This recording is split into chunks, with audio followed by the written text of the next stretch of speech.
Hi, everyone. Welcome to the Sociological Lens. I am Dr. Dilsora Fozilova.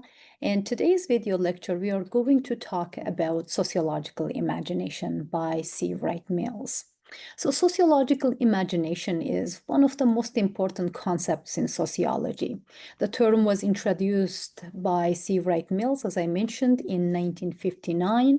And later on, I will talk about a little bit, I will provide some background to why this book was written. And it remains at the heart of the sociological perspective. Mills argued that to truly understand society, we need to connect our personal experiences, our private troubles, to the larger public and historical forces, public issues and historical forces that shape them. Think about employment. Employment is one of the things Mills also writes in his book. If one person in the city of 100,000 is unemployed, maybe we can explain the situation as a personal issue or problem, perhaps lack of skills or effort, maybe the problem with drugs or alcohol. But if thousands of people are unemployed at the same time, we no longer stop at personal experiences. We must look at the structure of economy, at globalization, at political decisions, at the social inequality. This is sociological imagination, the ability to see the link between biography and history, between the macro and micro, between the individual and society. Why is this so significant in sociology? Because sociological imagination prevents us from reducing human behavior to personal choice alone. Not everything we do is just our choice.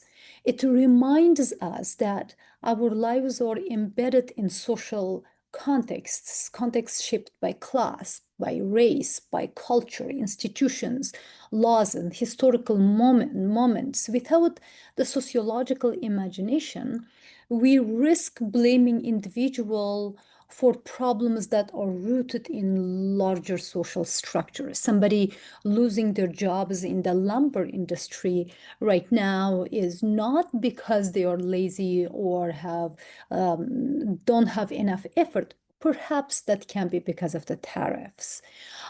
So this is why sociological imagination is very, very important. Most importantly, though, the sociological imagination empowers us. It gives us a critical lens to question why the things are the way they are, and it helps us imagine how they might be different. In a sense, sociology is not only about understanding the world, but it is also about equipping ourselves with the tools to change it. So in our first class, we talked about that most of the social construction is done by us. We are the authors of the social norms or deviance or crime or laws, right? So we can change the setting if we understand it well. So as we move through this lecture, I invite you to practice using a sociological imagination. Ask yourself, how are my experiences connected to broader social forces? And how does understanding those connections deepen our ability to analyze and even transform the world around us? So at the end of this lecture, I want you to be able to answer a few questions. What is sociological imagination? How can we think sociologically, and what is the promise of this concept, what this concept is trying to tell us? Sociological imagination, time travel, and discussion. I hope this will help you to connect any time in the historical point and understand the struggles and issues caused by structural forces. So if you look at this picture here, This is from the Library Archives Canada and Archives Canada, and it is called Family in Decline. So if you look at the French-speaking family in Quebec here, you will see that there are some elderly people here, and seems like this is their children. There's some young woman here. They have small kids. You can see one small kid over here and one small kid over there, and another one is standing over here. So, however, this picture is titled Family in Decline. So then we need to ask a question of, we need to think about that point in time. We need to go back to that time and look into what society looked like, what families looked like, 50 or 100 years before that. Why this picture is called families in decline. So it's not about the wealth, like it's the families in decline doesn't mean that it's talking about the wealth of the family. It is about family as an institution being declined. So if we connect to the thoughts, if we learn the historical moment at the time, then we can start understanding why this image or picture is called families in decline. It's not with our sociological understanding. There are different theories of family. Of course, some of them says families do not decline. They just transform from one format to another form, one form to another form. And without that consideration in it, we can understand the artist's intention to call this families in decline, because this is that industrialization is happening. The families are breaking down to smaller pieces and moving from the villages to the cities. So big traditional families that exist for a long time now was breaking down to smaller units. So perhaps that was one of the reasons why this picture is called Families in Decline. So all I'm trying to say here is that understanding society and the individual biography and history, according to Seabright Mills, is very, very important to understand sociological imagination. So let's look into one of the things happen to society today. Why do we have excessive amount of homeless in our society? What social, economic, and personal factors contribute to someone becoming homeless? If you look at from the macro level, we see this homelessness, we see the percent of homeless people. And once we start looking into the forces behind that, it can be the raising housing prices, maybe unstable employment, maybe a crisis in economy, maybe there is too much drugs on the streets. Then we start to connect with different forces behind the homelessness. So um, C. Wright Mills is writing this book right after the World War II. And what he's seeing in society at that point seems like war ended, and people thinking positively that they have the hype of it's time for people who came back from the war to get married and have kids, and things are better now that governments are making all different kinds of negotiations. But somehow, Mill says that something is not right. People are trying very hard, people are working very hard.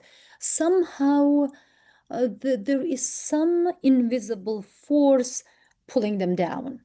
So he starts his book saying this. Nowadays, men and women often feel that their private lives are a series of traps. They sense that within their everyday worlds, they cannot overcome their troubles, and in this feeling, they are quite right or quite correct. what ordinary men and women are directly aware of and what they try to do are bounded by the private orbits in which they live. Their visions and their powers are limited to the close-up scenes of job, family, neighborhood, in other milieu. They move vicariously and remain spectators. So they think about the smaller circles of their jobs, and they think about their people around them, their family, their neighborhood, but they do not look at the structural forces. Therefore, their understanding of their personal situation is limited. Personal troubles are limited. They are perhaps blaming themselves, not doing that well, maybe not trying harder, maybe not having enough effort because they are not accomplishing a lot. So they are like in our time today, if someone puts themselves into pain of like, I am not good enough, I am not being able to be successful in my job, or, I am not getting the salary or wage I supposed to get, then they're looking at a smaller, their vision is limited. So they're not seeing this financial crisis going on because of wars and tariffs or other things, right? So when we start to evaluate the larger forces in society, then we can say like, hey, I am trying my best, but the economy is not the best right now, or the tariffs are making society to suffer, or that certain economic circles are going through the hardships because of the troubles in the world. So that's what he is talking about. So then he talks about the employment. So he's trying to give an example. So when in a city of 100,000, only one man is unemployed, as I gave this example already, that is his personal trouble. And for its relief, we properly look to the character of the man, his skills, and his immediate opportunities. But when in the nation of 50 million employees, 15 million men are unemployed, that is an issue. And we may not hope to find the solution within the range of opportunities open to any one individual. The very structure of opportunities has collapsed. So if there are 15 million people are unemployed in the country, so that means that there's not enough opportunities to pursue a career or job or employment. Perhaps there are certain structural hardships the happening that not allowing people to get a job. And that homelessness or drug abuse or the hardships in society is also part of this kind of examples. So then he talks about personal troubles versus societal issues. He says that what is personal troubles and what is public issues? He's asking a question. We now recognize that private troubles are very often public issues from which many people suffer. Our task is to understand the relationship between the two. This is the task of the sociological imagination, he says. So, for example, if somebody is having hardships with their health crisis and they live outside of the city, so until they come to a hospital in, let's say, in Vancouver or bigger cities, it takes so much time and resources. So if they don't have a vehicle on top of it, that adds another layer of hardships. So all the difficulties the person is experiencing is not really a personal trouble. It is the economic situation they are in. Perhaps there are some personal issues and some structural issues making that person to suffer from the consequences of their situation. So he is just telling us that we need to be differentiate between personal troubles. So he's not saying we don't have personal troubles. There can be any kind of like a lack of effort. There can be lack of skills. There can be lack of motivation. There can be drug or alcohol issues. There can be any sort of personal troubles. However, though, until we can clearly see the difference between personal troubles and public issues, we cannot assess the historical moment the individual in. So this is kind of like a think through thing I reserve it here. So sociological imagination, time travel. So if you look at your family background, perhaps you can know certain stories about your grandparents, certain stories about, let's say, uncles and aunties, or some people you know from the past. You heard about them from your parents or grandparents. So if you look at the situation they were in and what kind of societal forces were pressuring them, they can maybe start to make sense to you. Maybe you can understand the decisions made by them. So, understanding key societal norms at that time, values at that time, what was happening in that historical period is very, very important. So also, when we are trying to understand the certain people or person in the past, we have to know about the predominant social issues in their time, the challenges they may have, or the opportunities that were available for them, what kind of skills and traits and behaviors they required to have to survive and be successful at that time. So, for example, if you want to assess somebody that pick a one person in the ancient Rome, and then it can be that the former living in the outskirts of Rome during the height of Roman Empire, who is required to serve in the Roman army when called upon. So let's say one of the people we are assessing.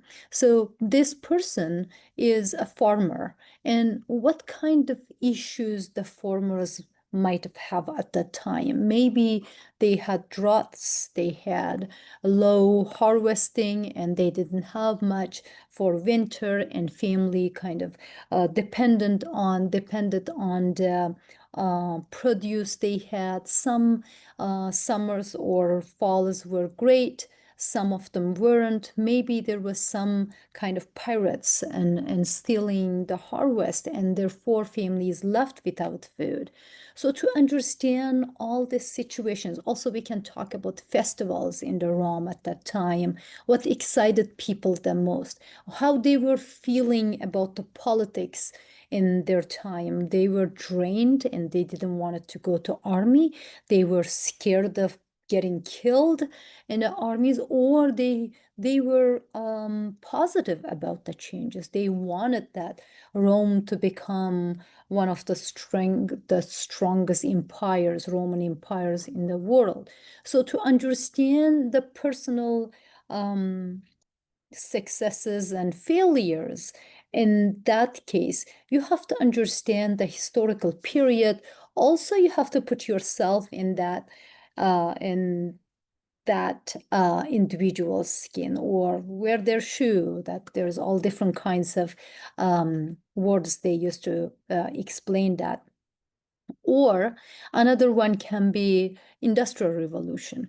In industrial revolution, people were moving from the villages. They lived and served the lords, and they were raising fruits and vegetables and other goods. And then now they left without job because lords came and started manufacturing companies in the cities.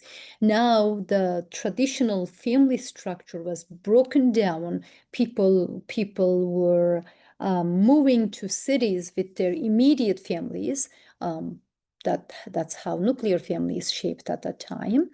And if you want to understand that, just looking at the general understanding of industrial revolution is not enough.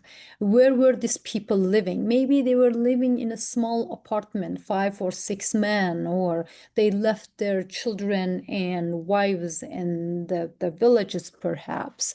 And the situations were very fast moving, the changes were rapid, and people were working long hours in the manufacturing companies. They were serving the bourgeois to gain a little bit of money and putting a lot of hours in the very hot, very cold, very unsafe environments. So to understand the worker at the time, we can come up with an idea of a young textile worker living in a crowded tenement in Manchester, England during the 19th century. So to understand that individual, you knowing the historical period is not enough. You have to know the both, all about that individual, where they are coming from, because the experiences of the children of bourgeois, that rich people, were different than people who were in the working class and struggling through this period. They were in a very cramped, working in the cramped conditions, living in the very small apartments. It was not clean. The people didn't have much to survive. So it was very hard time, and it was different for everybody, depending on their case. So to understand this, we have to understand both historical period and the individuals at that time. So basically, C. Wright Mills is arguing here that sociological imagination helps us or enables us to connect, it enables individuals to connect their personal troubles to larger societal issues by understanding the intersections of biography and history. Biography, he means personal experiences, and history, social contexts. And troubles and issues. By adopting a sociological perspective, we can move away um, the narrow focus on the personal troubles. Like what we are experiencing today is part of the larger structure. If the worker is late to work, it can be because they slept in, because they were a little bit lazy or love sleeping. That can be their personal issue. It can be also at the same time because they couldn't afford living in Vancouver, so they had to live maybe an hour and a half away from Vancouver to find affordable housing. Then that day there was a traffic on the highway and they couldn't come on time, although they left 2 hours earlier their house. Or maybe because of their financial situation, they invested in this small old car. On top of hour and a half they need to drive, on top of the traffic on the way, the car also broke down. So this one shows us how societal issues can be embedded in the personal experiences. If we blame ourselves for saying like, oh, this is my mistake that I got a place in hour and a half away from my work. It's my mistake that I didn't get the car I should have get, or it's my mistake I only left home 2 hours before, then that means that we are only focusing in the personal troubles. So we are not seeing that structural issues that forcing us to make that decisions, that financial situation made us to invest in older car than you were. So all of them are part of societal structural issues. And one of the things I would like to mention that is in a recent history, you all know about George Floyd, what happened to him. And perhaps when we look in the personal troubles Floyd may have had, we can think about the conflicts, difficulties that he experienced in his life. This can include struggles in the relationships, health problems, financial difficulties, or emotional distress. And maybe there was some sort of drug and alcohol issues. But if we look at the larger picture, though, the issues go beyond the individual experience. Why, in the first place, he experienced discrimination, why he was into drugs and alcohol, maybe because of this discriminations, maybe this historical racism and systematic nature of the systematic troubles against the African American people. So broader social problems that are rooted in the structures, institutions, and inequalities in society. When Floyd died, the many people came out to protest. Why? Because they could see that structural issues. Now they are beyond that personal experiences. They are talking about police brutality and how long it has been the institutional discrimination and issue. Systematic in nature and shaped by historical, political, economic, and cultural factors, that issues, they can manifest as patterns of inequality, injustice, or oppression that impact marginalized or disadvantaged groups. In Floyd's case, it wasn't only his personal issues, but many other people were also experiencing this police brutality, and therefore people came out to protest against these structural issues. So he says, what is personal troubles and what are public issues? We already talked about that. We now recognize that private troubles are very often public issues from which many people suffer. Our task is to understand the relationship between the two. This is the task of sociological imagination. So he concludes his writing by saying, neither the life of an individual nor the history of a society can be understood without understanding both. So you have to understand personal troubles, and you have to understand societal structural forces, issues, to understand why and how things are happening in our society. So this book is called The Promise. And often I've been asked, like, why promise? He does not talk about promise in his book.